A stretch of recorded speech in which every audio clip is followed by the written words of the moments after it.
Olá pessoal, eu sou o Pastor Alan, esse é o 9º vídeo da série e hoje nós vamos estudar o Salmo 8.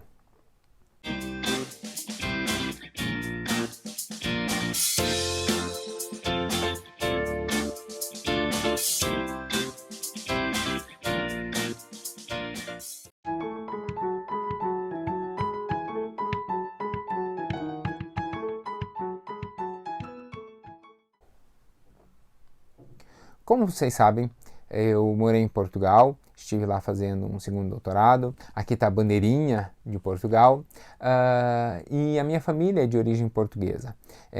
Nós temos um carinho muito especial por essa nação, oramos por Portugal, oramos para que Deus derrame as suas bênçãos lá.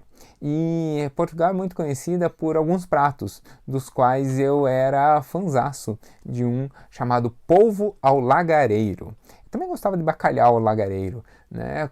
Na verdade, qualquer coisa ao lagareiro era muito gostoso, porque ao lagareiro, por exemplo, o polvo ao lagareiro é um polvo que ele é sapecado assim na brasa e depois ele é cozido em uma grande quantidade de azeite de oliva extra virgem, de primeira, assim, aquela primeira prensa à noite, uma delícia.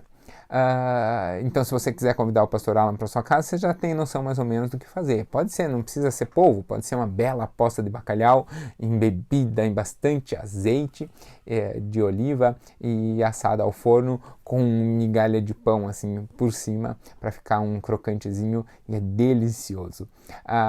Por que eu estou contando isso? Porque o Salmo 8 vai falar justamente de lagar. O que é um lagar? Lagar é o lugar em que se produzem as oliveiras, né, em que há as plantas das oliveiras e onde se produz o azeite. Então a oliveira é colhida e depois prensada e dali já sai o azeite. Esse lugar é chamado de lagar, por isso o lagareiro é sempre, né, com bastante azeite.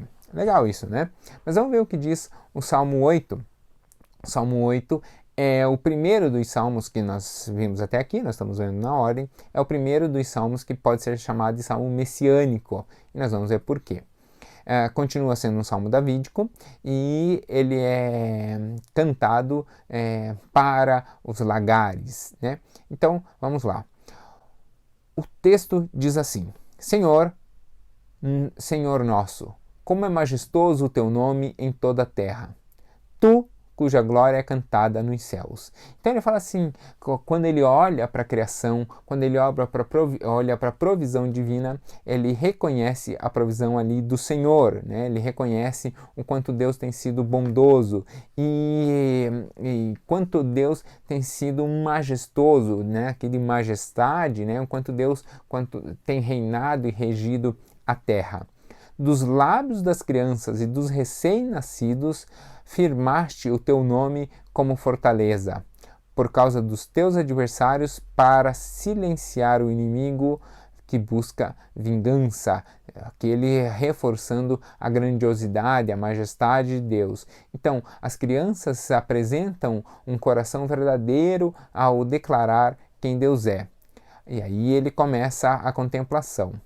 Então, verso 13 vai dizer: Quando contemplo os teus céus, obra dos teus dedos, a lua e as estrelas que ali firmaste, eu pergunto: que é o homem para que se importes, né?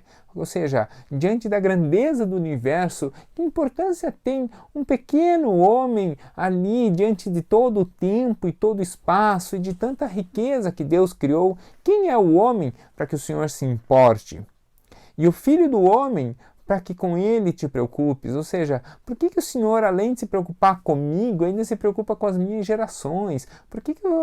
Que importância tenho eu na história? Quem sou eu diante de Deus? Eu sou ninguém. E justamente por ser ninguém, que importância eu tenho? Nenhuma. Essa é a reflexão que Davi faz a princípio. Mas aí vem a resposta, a partir do verso 5.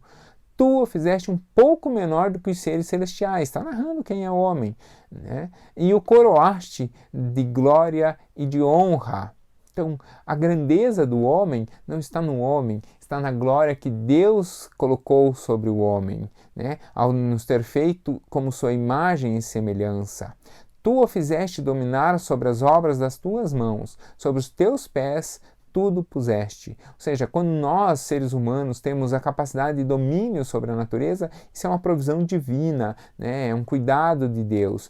Todos os rebanhos e manadas, e até os animais selvagens, as aves do céu, os peixes do mar, tudo o que percorre as veredas dos mares.